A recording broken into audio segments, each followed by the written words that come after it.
Hello, everyone. Welcome to Ecopath online seminar series brought to you by the Ecopath Research and Development Consortium.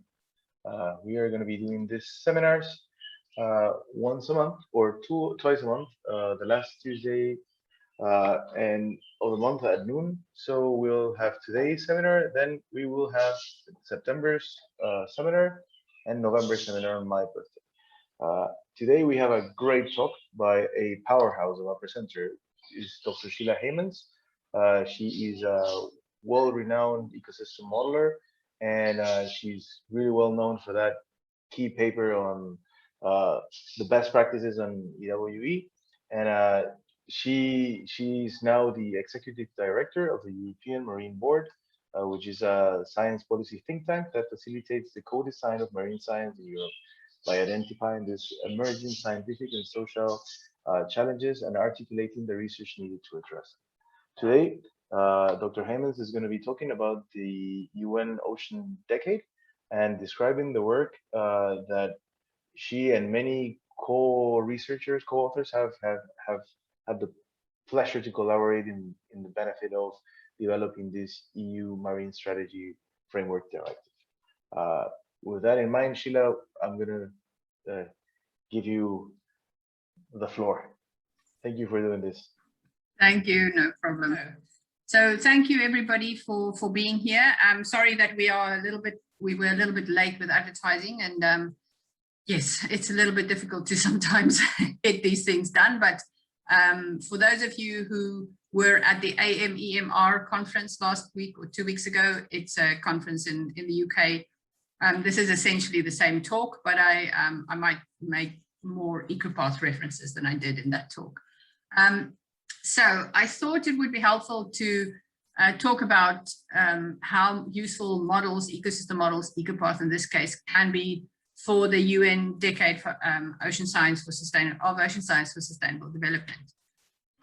So as Santiago said in the beginning, I work for the European Marine Board, and we are a partnership of marine and oceanographic institutes, research funding agencies, and national networks of universities across Europe. So we have 35 members from 18 countries, and we basically try to do that communication between policymakers and scientists. So we try to provide advice by providing position papers, creating impact and targeting the European Commission, but also national funding agencies and policymakers, and also more and more so the general public. So for those of you who know me well, will know that I moved to the Marine Board because I was asked, first of all, to help co-chair this future science brief on enhancing Europe's capability in marine ecosystem modeling for societal benefits. And I thought, oh, well, it will be easy to do. I can just chair a meeting, but it turns out, no, it was actually chairing a document and a working group that writes a document, which is much more work than just chairing a meeting. And then I was like, okay, what's a future science brief and how do I write that? So I went onto the website and I saw, oh, look, they've got a job opening. So I applied. So this is how I came to be at the Marine Board. Anyway, the document in the end came to the conclusion that there is actually no one single model that can answer all the questions that we have, but we really need to have several models to assemble to reach an end-to-end spectrum. And if you're interested in the document, all of our documents are freely downloadable on the link below. In the end, we made some recommendations which were very specific to modeling, and also because the Marine Board is not just about modeling, it is very important to link to the data, and any ecosystem modeler out there knows that without data, it's much easier to model, but in fact, you don't really get very good results.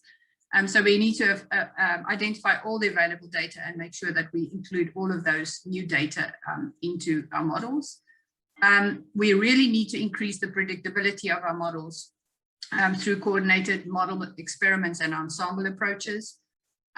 We need to have more transparency about the uncertainties and the limitations of our models, and we need to co-design our models in dialogue with users. And we need to have transdisciplinary connections and training opportunities, because we can't just be a bunch of modelers speaking to ourselves. And we really need to include the socioeconomic drivers on this.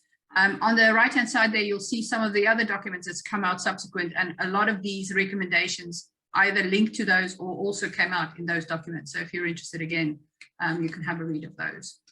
So one of the big position papers that we write is it's a Navigate the Future series, and it's basically a 5 to 7 year foresight where we look at what is the marine science trends that are coming up in the next 5 to 7 years in Europe, well, in the world, but specifically with people from Europe.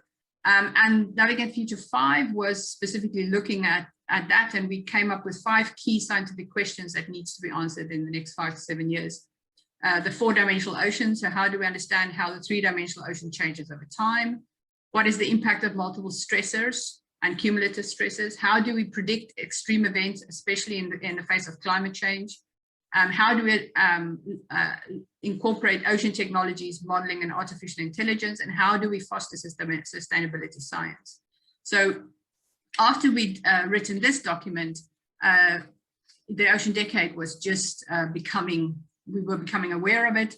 And we then created a policy brief where we looked at the recommendations that came out of that Navigate Future 5 document and mapped it onto the Ocean Decade.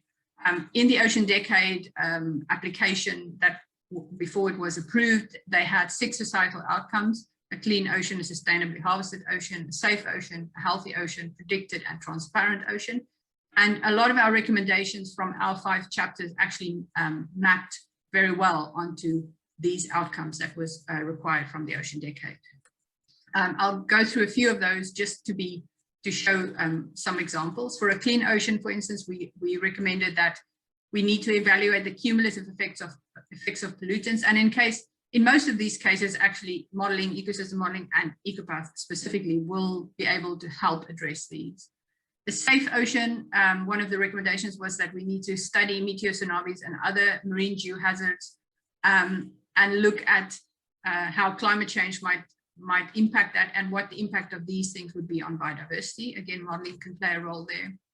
For a healthy ocean, we propose that there should be an interdisciplinary program on ocean connectivity using the 4-dimensional structure and function of the ecosystem. Again, food web models are super important for that. For a transparent ocean, we propose that we should have a virtual reality ocean platform where data can be immediately available and you can see how things change in real time. This was kind of the forerunner of the digital twin ocean, which is quite au fait now in Europe, at least. For a sustainably harvested ocean, we propose that we need to integrate assessment of resilience strategies and trade-offs and ethical concepts into our decision support frameworks. For a predicted ocean, this one is quite obvious for Ecopath. We need to feed data into interdisciplinary models where we can have early warning systems for multiple stresses and tipping points and extreme events.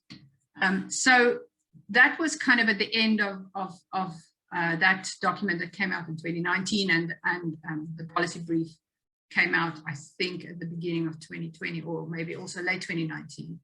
In the meantime, the Ocean Decade obviously it's quite a big thing. It's from the UN, so it's got a big driver behind it.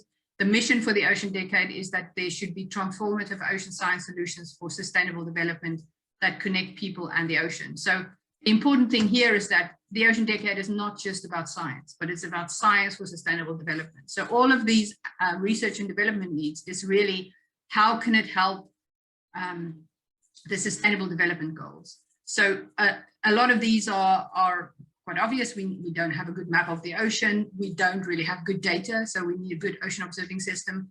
We really need a quantitative understanding of the ecosystems and their functions, and we need to be able to manage and adapt to those.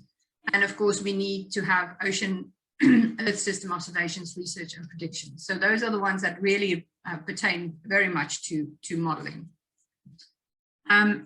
So that all was up until 2020. In the beginning of this year, the Ocean Decade was finally approved, and basically there is now an implementation plan for the Ocean Decade. It's a decade from 2021 to 2030, and it now has 7 outcomes. So it's not just the clean, healthy, productive, safe, predicted, and accessible, but there's also an inspiring and engaging ocean that's sort of arrived late to the party, so to speak.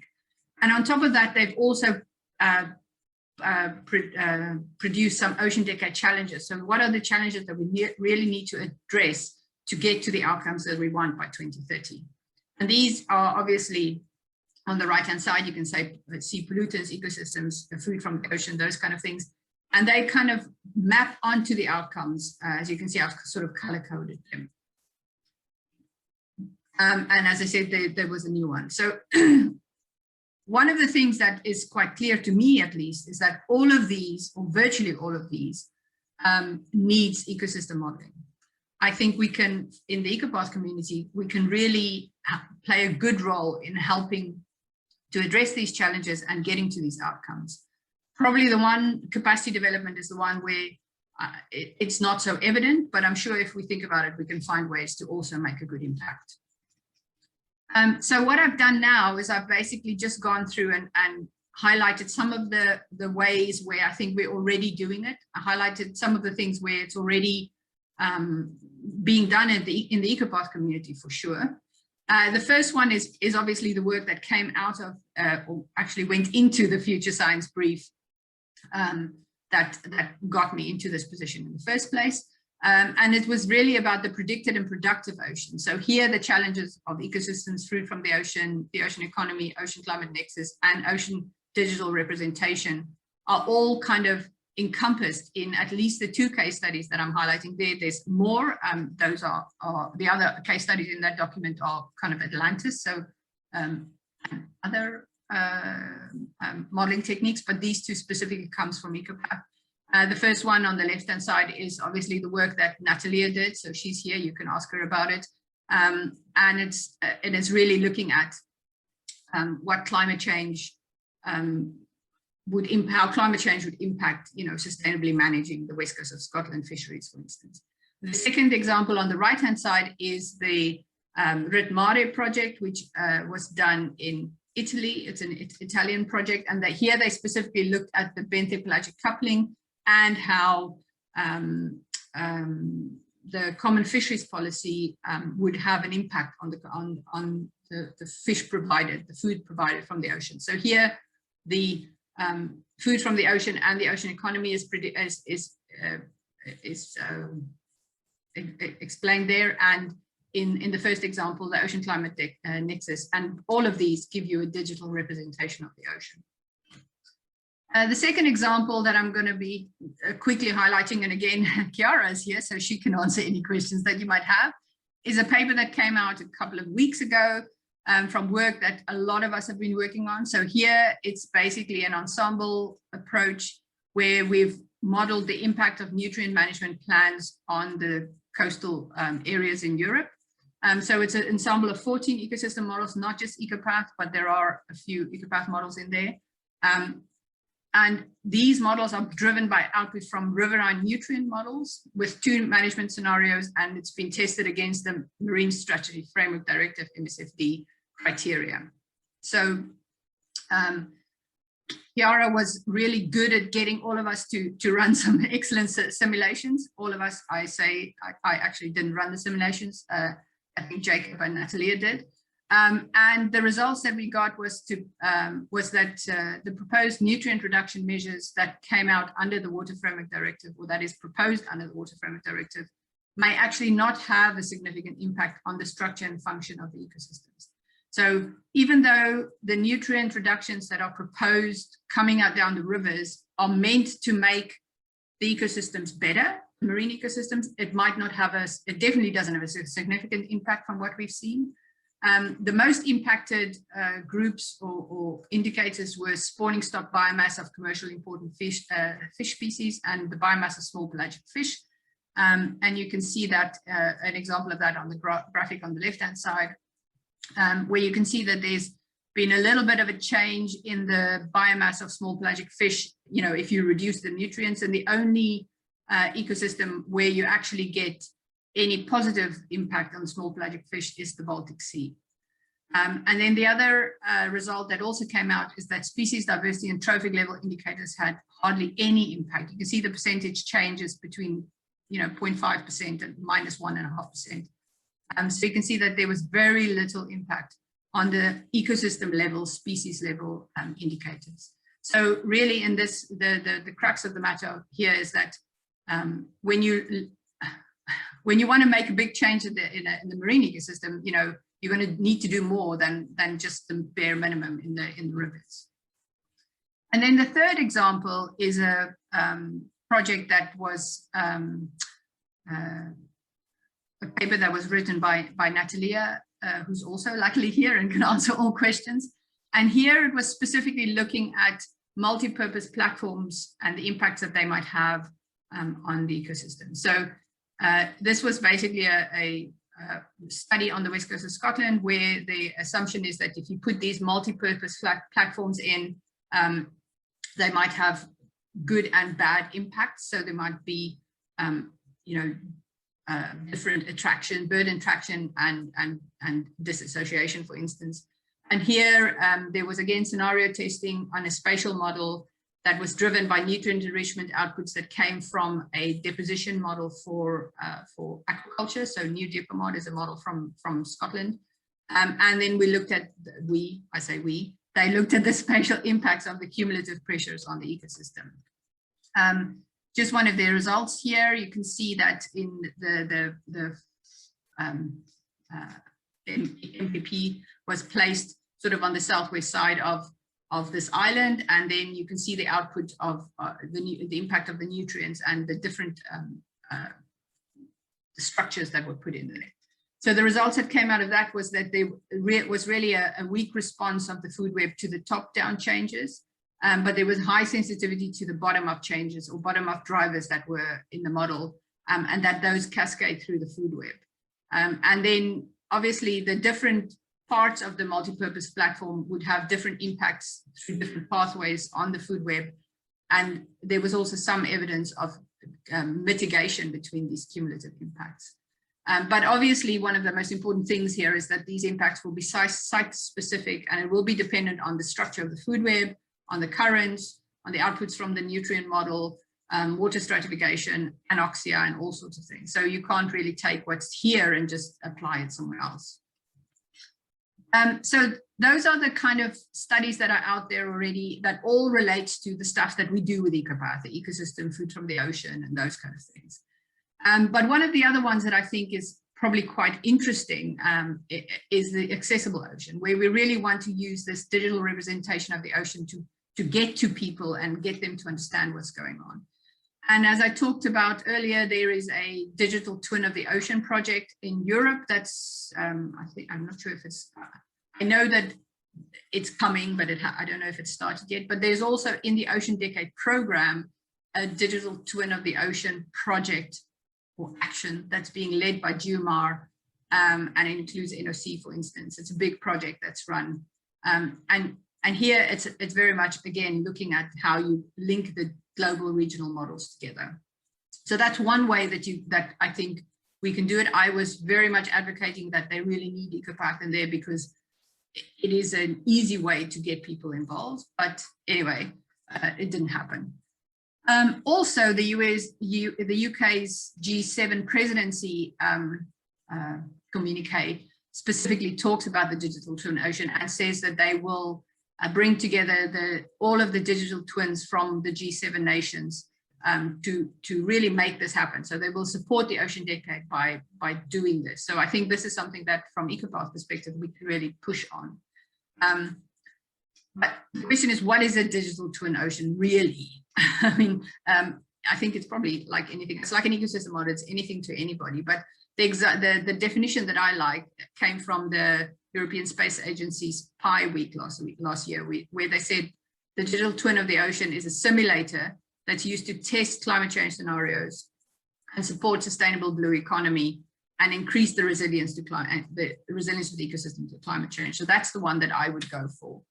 And a very good example of that actually is the work that Jacob, who's also here, has done with a bunch of other people, including Dave Reed, who was his other co-supervisor, in the IC's WK Irish project, where basically he co-created the knowledge to better understand the ecosystem. So he wrote quite a few papers, but the ones, I think there's 2 or 3 that are very relevant here. The first one was basically where we used the knowledge that we gained from the fishermen. So we spoke to fishermen and other stakeholders and asked them, in the RSC, there's a lot of data about who eats whom, very good diet database, but we don't always have all the information in that diet database. So speaking to the fishermen, we got extra links in our Ecopath model because the fishermen knew, they've been out there, they knew what was going on, and they saw what eats what,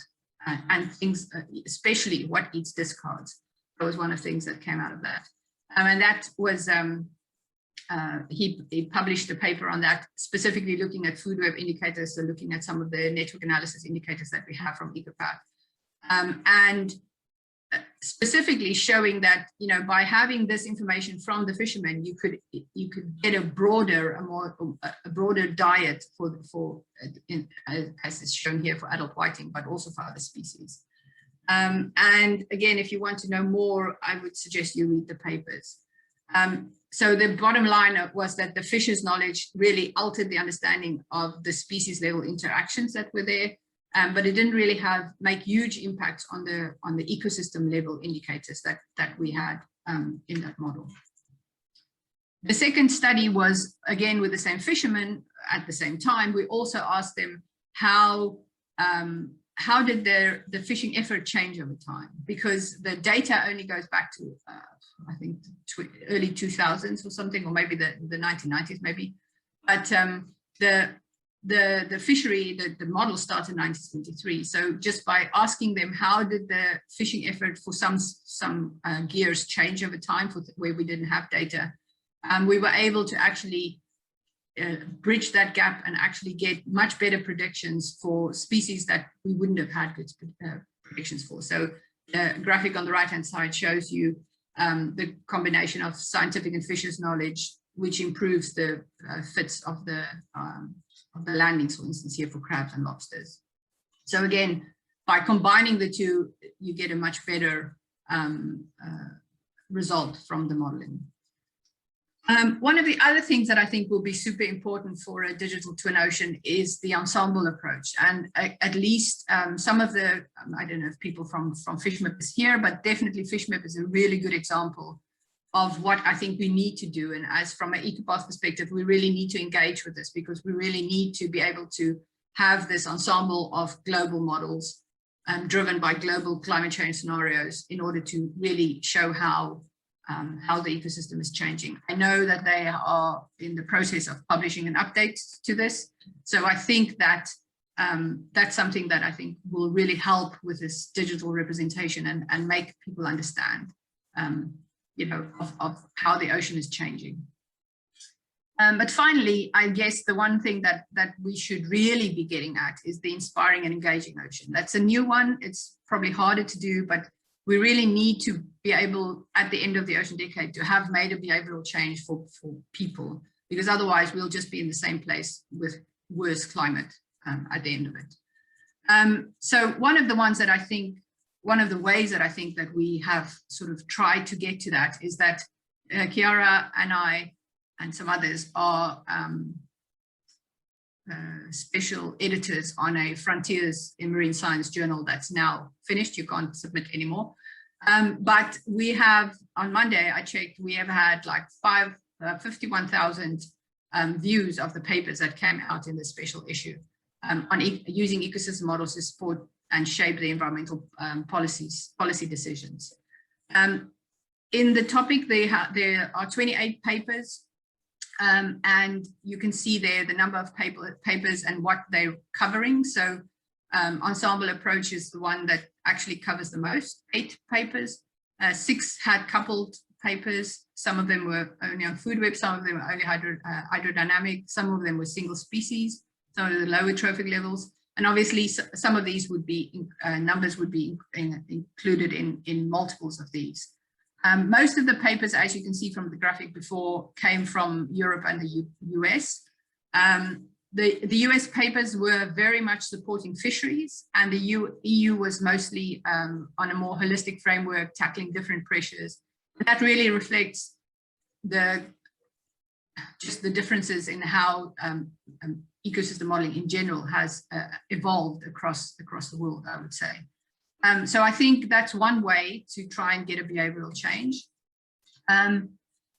Another way I think that we could do it is to try and work together. So this is just highlighting the paper that I published last year, specifically asking the modelers to get together to actually put it all together and come to an ensemble approach. So in this paper, I said that we need to be able to connect to policy and management. And how do we do that? We do that by improving the explanations of our models, by making sure that policymakers have confidence in them. We need to make our models ready to use for managers. I know it's really hard. We spend a lot of time getting data and getting the model to fit and balancing the model, but we really need to give those models to managers so that they can actually work with them. And we have to communicate uncertainties. We have to be able to say, okay, this is my best guess, but this is the uncertainty, because otherwise the models will never be able to, people will never use them. We also need to not close ourselves off to some of the technical advances that are out there. So we really need to find ways to effectively couple the models and better capture reality. The work that Natalia did with new DeeperMod was, I think, a really good example of coupling a really technical deposition model to a ecospace model. We have to be able to deal with multiple temporal spatial scales because a lot of the drivers are different temporal and spatial scales.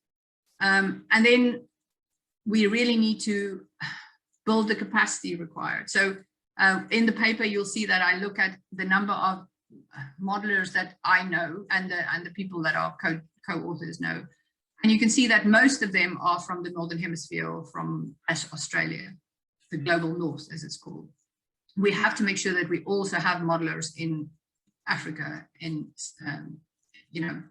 Southeast Asia and places. We have to engage and co-design models with a broad group of people. So also we have to incorporate industry. The work that Jacob did with the fishers is a really good example, but that takes a lot of work. It's not something you can just do. It's not something you can just say, oh, well, I'm going to speak to some fishermen. You really need to have the trust, and Jacob can talk about the trust that's needed for that. And we really need to work together with other modelers to have this ensemble approach where we have well parameterized and calibrated models that can validate, that's validated, that we can actually use for the ocean decade and really, get to that digital twin ocean, which I think would be impossible without Ecopath. So we need to have a fully operational ensemble of models, ecosystem models, by the end of the decade. I think we can do it before then, and I think we can do it if we work together. So that is it from me. And I see there's at least one question, but I don't know if Santiago wants to say something else. Oh, great talk. And so far, we only had one question that has already been answered. Okay. But I encourage people to type their questions or raise their hands. Okay, so I'll read it out loud. Like DeeperMod model, there was, as far as I can remember, a model called NetMod. What is your opinion in regards to this model? I will have a go, and then Natalia, I think you can maybe answer as well. I know that there was a mirror mod. I know that at least at SAMS, DeeperMod was reprogrammed, and as far as I remember, and Natalia, you might know, they changed from a fixed grid to a variable grid model with new DeeperMod. So it was, from a hydrodynamic perspective, it was a much better model, especially at those scales. And I don't think mirror mod, I think mirror mod happened quite a long time ago, and it hasn't kind of kept up. It's a little bit like saying, Ecopath 5 is also Ecopath. It's not Ecospace. So I think it's a little bit like that, actually. I think you have to, with all these things, you have to be able to make sure that the model that you're using to drive it in the beginning is one of the best or at least is up to date with describing the parameters that you're wanting. I don't know if Miramod had been updated. Yeah, I don't have much to add. I didn't know about Miramod actually. I know that depot mode now is called new depot mode, and is coupled with Vivicom, which is a hydrodynamic model. Then I have a triangular grid, then change the size, so it's a variable grid to better represents the coastal features comparison to open ocean. But I don't know much more than that. I think from what I remember, Miramod was really, in fact, it might have been before I went to SAM, so it might have been in the 2000s that it was Okay. a thing. So, okay, I see there's more questions. Do I just read them out, Santiago? Do you want to do them? Yeah, I can read them out now if that's okay. Hello, thanks a lot for the presentation. However, what is your plan to make African researchers to become as well good EWE modelers? It's a good question. I don't have a plan. I think we have a plan. I do know that of all the softwares out there, probably Ecopath is the one that has done, I would say, the most. Certainly, Vili had done quite, Vili and even blanked.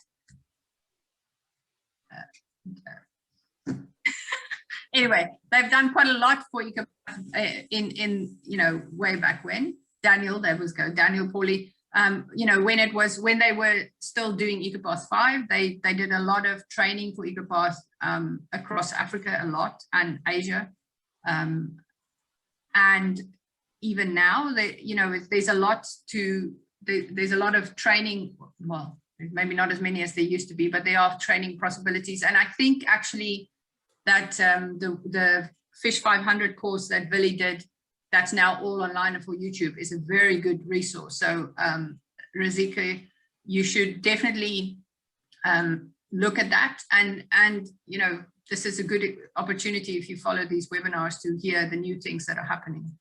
But really, the only way to become a good Ecopath modeler is just to do it for a long time, just like anything else. If you want to cycle in the Olympics, you have to cycle 8 hours a day for 4 years, or possibly 15. But it's the same thing. You need to do it a long time to become good at anything.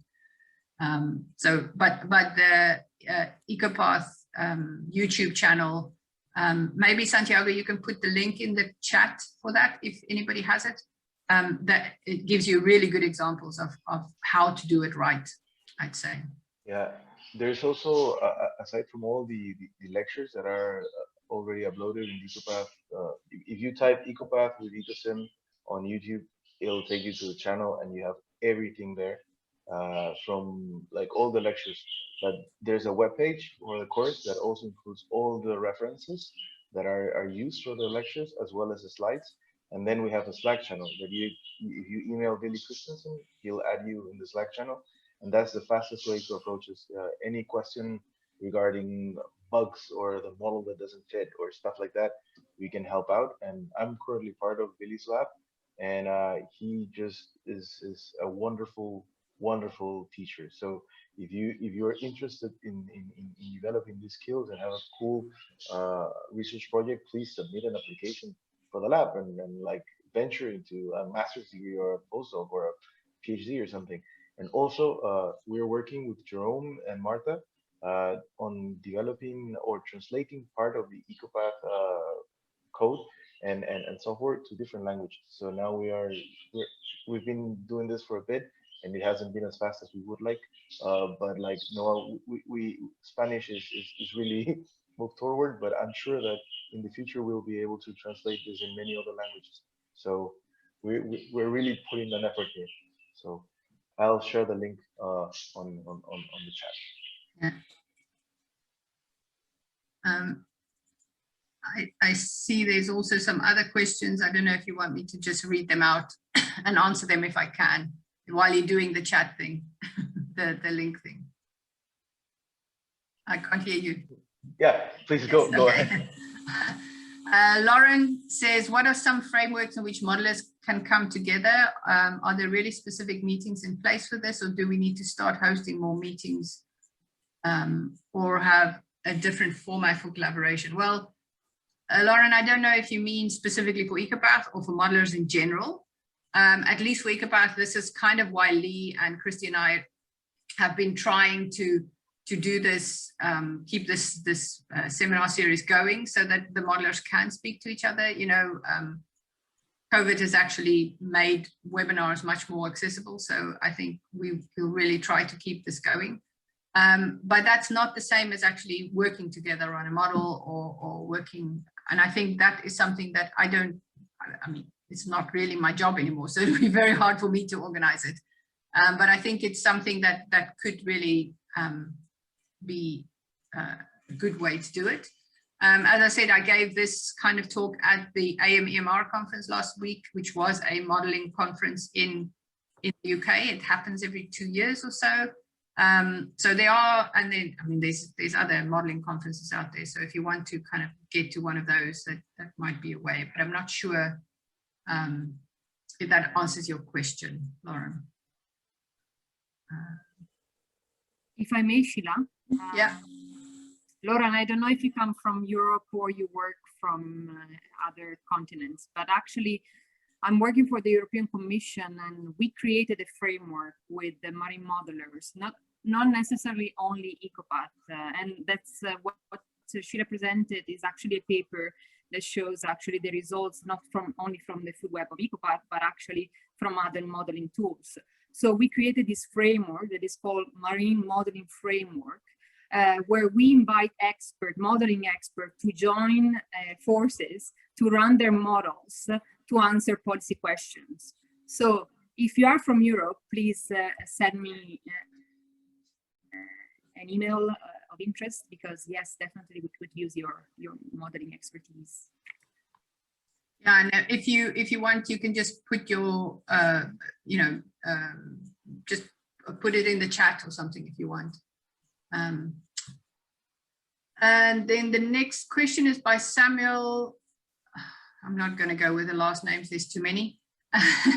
I'd like to know if fisheries ecologists in Africa will have training opportunities in order to contribute meaningfully to modeling the ocean by the end of the decade. Again, Samuel, I wish I could make it so.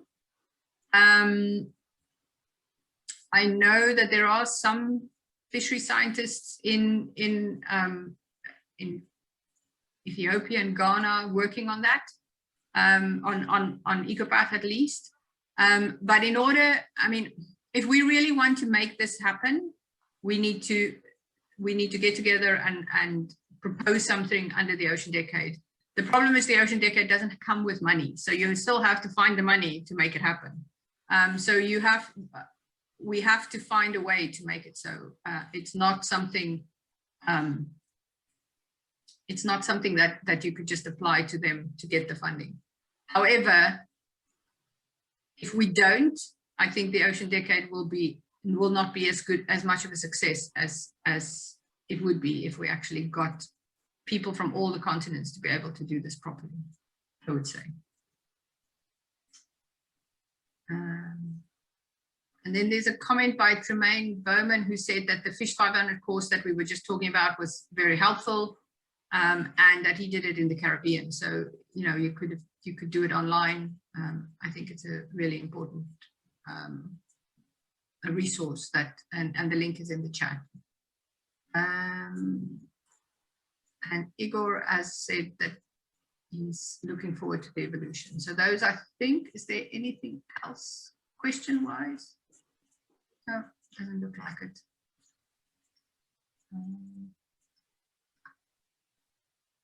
I think there's also some comments in the chat.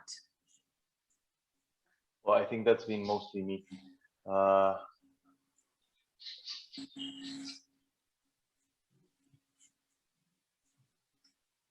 There is a comment from Waidi Abdul saying that the modelers, that we advocate for modelers in Africa, but that the modelers from the EU and US should be willing to collaborate with some of the modelers from Africa. I totally agree.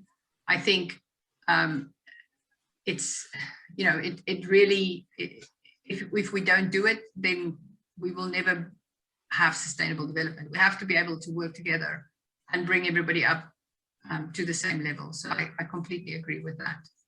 And then we've got the Google Sites, Chiara's email address if anybody wants to send her a love letter.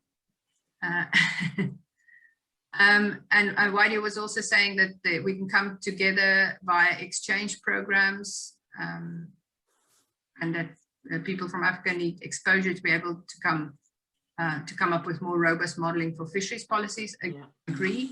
I think we really need to find ways to make that happen by finding funding for that. I know that in Europe, at least Horizon Europe has just brought out quite a few calls that might or might not be relevant to that.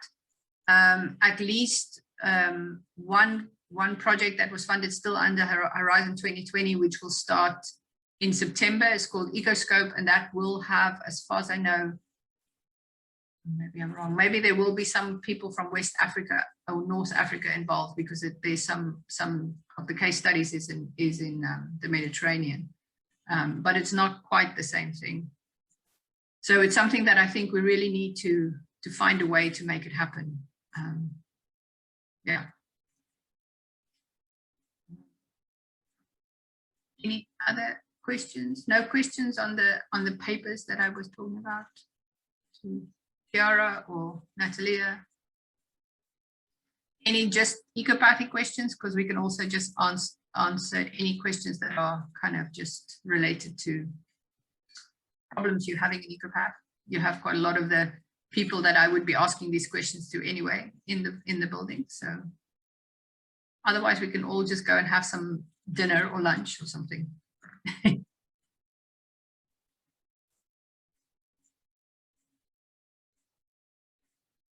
I will say that we have another colleague who hasn't put her camera on, Anna Rodriguez.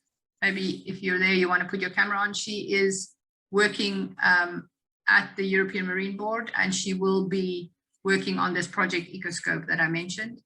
And so you might see some of her. She won't be doing any modeling, but she will be doing some of the policy work. So in that project, we will be, they have quite a lot of tools. It's not just Ecopath, it's not just ecosystem modeling. And we will be doing specifically that co-design thing that I talked about. So we will be doing a project kickoff meeting with and stakeholder meeting with policymakers to ask, okay, what is it that they want these models to do? What is it that they want Ecopath to do, or other models to do, these tools to do? So that when the modelers and the people make those tools, they know precisely what they're working towards. And then at the end, we will actually have another workshop where we would bring the tools to the stakeholders to say, okay, this is what we've done. So for instance, the work that Jacob was involved in with WK Irish was a little bit like that, because in fact, before the WK Irish work started, as far as I understood, Dave Reed spoke to the fishermen and asked, what is it that they want? And they said, well, they really wanted to be able to have these ecosystem models. And then we took the models to the fishermen and explained what they do. And it's easier with Ecopath than it is with some of the other models. And, you know, explain the data that was needed. And that's where we had that workshop that came out of that. And then in the end, in fact, Jacob went back and actually took the results from the data that we got from them and showed how the work that they did actually had a big impact on the models. So in order to really do this well, you have to go through that whole process. You have to have you have to have trust in the beginning. So you need to know and work with the people in the beginning, and you need to be able to have good feedback to get feedback to them. And that's what we plan to do with Ecoscope for sure. So, there's also another project, just while I'm blabbering on and nobody else is saying anything, that is also starting, called Bridge Black Sea, which will also have Ecopath happening in the Black Sea. Obviously, the clue is in the name. And it's not just, I mean, Ecopath there's a lot of stuff in there, but there's one work package that will be doing a lot about resilience of the ecosystem will be happening in that project. So there's two big projects that are happening in Europe that are that have Ecopath in them. And as far as I know, Jeroen is definitely in Ecoscope. And I'm not sure if there's anybody else in, well, people from Norway, Susan Nerinen is in Bridge. So that's happening through Norway, the Ecopath stuff there. It will not be me, as much as I would love to. I'll be doing the stakeholder engagement and policy. So that's also important.